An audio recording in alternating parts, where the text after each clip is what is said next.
আমি একটা প্রশ্ন করেছি তোমাকে, তুমি এত বড় সিদ্ধান্ত নিচ্ছ, এই বাড়িটা ছেড়ে চলে যাচ্ছ কেন? কে তোমাকে এত বড় অসম্মান বা অপমান করেছে? কে এই বাড়ির মধ্যে কে? কেউ করেনি বাবি।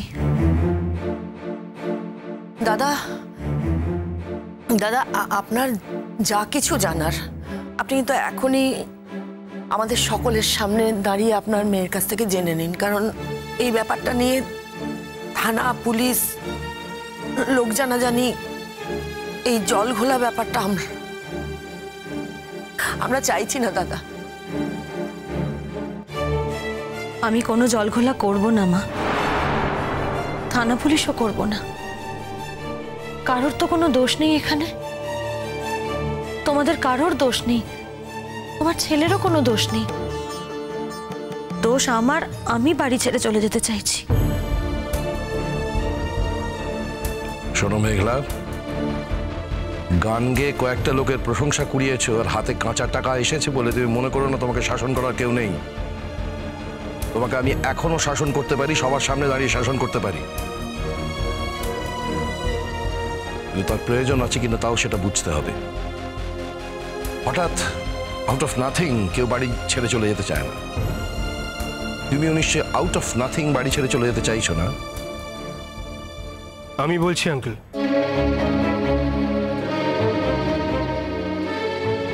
মেঘলাকে আমি বারবার বারণ করেছিলাম আঙ্কেল, ও যেন এরকম অবস্থায় বাইরে কোথাও না যায়, পারফর্ম করতে না যায়, আর যদি বা এনি চান্স কোথাও যেতেই হয় তাহলে যেন আমাকে ছাড়া না যায়। তারপরেও আমার কাছ থেকে লুকিয়ে আমাকে না জানিয়ে পারফর্ম করতে গিয়েছিল। আপনি জিজ্ঞেস করুন, আমি যা বলছি সেটা ঠিক কিনা। আমি তোমার কথা বিশ্বাস করছি, তুমি বলো। না আঙ্কেল, আমি একা বললে হবে না, আমি চাই মেঘলাও বলুক। কি মেঘলা, আমি তোমাকে বারণ করেছিলাম, এগুলো বলেছিলাম না বলিনি? কি প্রমাণ করতে চাইছো অনুরাগ? কেন শুধু শুধু এই কথাগুলো বলছো? আমি তো বলছি, আমি তো সব মেনে নিয়েছি, দোষ আমার। তাহলে নতুন করে এই কথাগুলো কেন উঠছে অনুরাগ? তুমি বলো না অনুরাগ, বলো। দোষ গুণের কথা তো এখানে হচ্ছে না আঙ্কেল। যেটা সত্যি, যেটা ঘটনা, যেটা ফ্যাক্ট, সেটা তো আপনারও জানা উচিত। আপনি আমার বাবার মতন, আর আপনি মেঘলার বাবা। বললাম তো আমি শুনছি তোমার কথা, তুমি বলো। আমার বারবার ওকে বারণ করার সত্ত্বেও, ওকে একটু কেয়ারফুল হতে বলার সত্ত্বেও, ও আমার কাছে লুকিয়ে গিয়েছিল। আর তারপর যা যা ঘটেছিল সবটাই তো আপনি জানেন। তুমি কি মনে করো ও যদি তোমাকে গোপন করে না যেত তাহলে অন্য কোনোভাবে এই ঘটনাটা ঘটতো না? ওর কি মনে হলো না হলো তাই নিয়ে তো সব হিসেব হবে না। এরকম একটা ঘটনা ঘটার পরে ইয়েস, ওর একটা সেটব্যাক হয়েছিল, ও মোরোজড হয়েছিল। তার জন্যই হয়তো ও যেরকম বিহেভিয়ার করে মেঘলার সঙ্গে সেরকম করতে পারেন, এই কথাবার্তা বলতে পারেন। যদি অপরাধ কিছু হয়ে থাকে এটাই তাতানের অপরাধ। আমি জীবনে অনেক সম্পর্কের অনেক আপস অ্যান্ড ডাউনস দেখেছি, এটা হতেই পারে, কিন্তু তাই বলে বাড়ি ছেড়ে কেউ অন্য জায়গায় পাড়ি দেয় না। তুমি কি সেই কারণেই এই বাড়ি ছেড়ে চলে যাচ্ছ মেঘলা?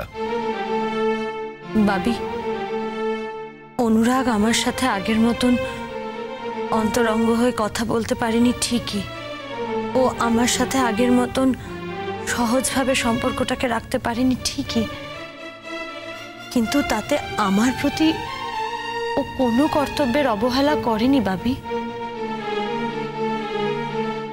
হসপিটাল থেকে ছাড়া পাওয়ার পর ও আমাকে আলাদা ফ্ল্যাটে নিয়ে গিয়ে রাখতে চেয়েছিল। তারপর আমি অসুস্থ হওয়াতে ও আবার আমাকে এই বাড়িতে ফেরত নিয়ে আসে। কিন্তু আমার ভালো থাকার ওপর, আমার সুস্থ থাকার ওপর ওর সতর্ক দৃষ্টি ছিল। এই বাড়ির প্রত্যেকটা মানুষ আমাকে ভীষণভাবে যত্ন করেছে ভাবি। আমার মনোবল ফিরিয়ে আনার চেষ্টা করেছে। কোথাও এতটুকু অযত্ন কেউ করেনি। এই মানুষগুলোর উপর আমার কোনো অভিযোগ নেই ভাবি, আমার কারোর ওপর কোনো অভিযোগ নেই। এই কথাটা বলো না মেঘলা, সার্কাস্টিকলি কথা বলার তো কোনো প্রয়োজন নেই। তুমি হসপিটালে দাঁড়িয়ে বলেছিলে তো যে তুমি আমাকে ছাড়া বাঁচতে পারবে না, আমাকে ছাড়া তুমি থাকতে পারবে না, বলেছিলে না বলনি? বলেছিলাম। তাহলে এই কদিনের মধ্যে কি এমন ঘটে গেল যে তোমার সমস্ত বলাগুলো বদলে গেল মেঘলা? দাদা ভাই, কয়েক সেকেন্ডের ভূমিকম্পে তো পৃথিবী ধ্বংস হয়ে যায়। আর এটা তো মানুষের মন, কখন কিভাবে বদল হয় সেটা কি আগে থেকে বলা যায়? তার মানে কিছু একটা হয়েছে। ভাবি, বাইরের কোনো কারণে, বাইরের কারোর কারণে আমার মধ্যে কোনো পরিবর্তন হয়নি। যা উপলব্ধি হবার, যা পরিবর্তন হওয়ার আমার নিজের মধ্যে হয়েছে, নিজের মনে হয়েছে। হ্যাঁ, সেটা কি? ওর এখন উপলব্ধি হয়েছে যে এই বাড়ি থেকে ওর চলে যাওয়া দরকার, কারণ ও এখন খ্যাতির শীর্ষে উঠতে চায়, অনেক অর্থ উপার্জন করতে চায়, নাম যশ সবকিছু চায়। সেই জন্য বলো না, নিজের মুখে বলো না কথাগুলো তোমার বাবাকে। কেন আমাদের মুখ দিয়ে বলাচ্ছ এগুলো?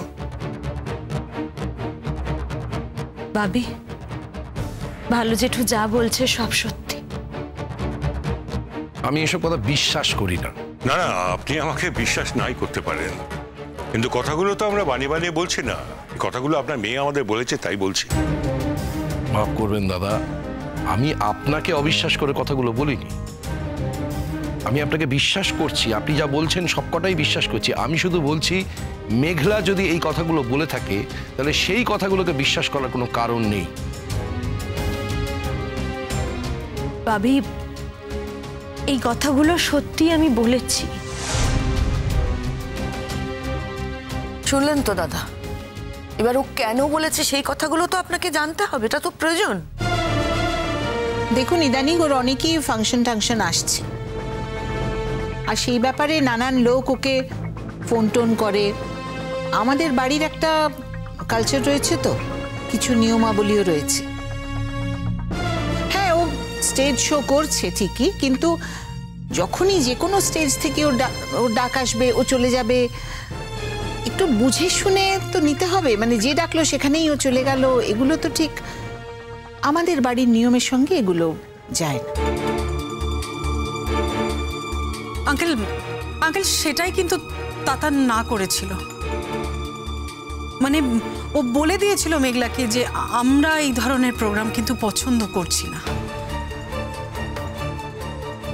যদি যদি কোনো লোক এই ধরনের যোগাযোগ তোমার সঙ্গে করার চেষ্টা করে, তাহলে তুমি তাদের সঙ্গে বাইরে যোগাযোগ করে নিও, দরকার পড়লে একটা অফিস নিও। শুধু এটুকুই আঙ্কেল, মানে তাতান একবারও বলেনি কিন্তু যে মেঘলা যাতে কোনো প্রোগ্রাম না করে।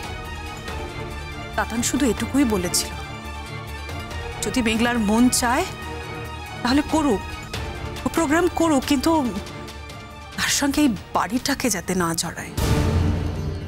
এটুকুই তো আঙ্কেল, এটুকুই শুধু তাতান বলেছিল, আর তো কিছু বলেনি। আর এটুকু কি আমরা বলতে পারি না? আপনি বলুন না আঙ্কেল।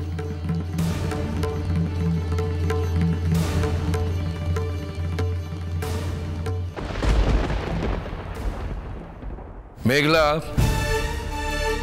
তুমি যদি এই সম্পর্ক ছেড়ে চলে যাও, তুমি যদি এতটাই ডেসপারেট হয়ে গিয়ে থাকো, তাহলে আমিও তোমার সঙ্গে কোনো সম্পর্ক রাখতে পারবো না।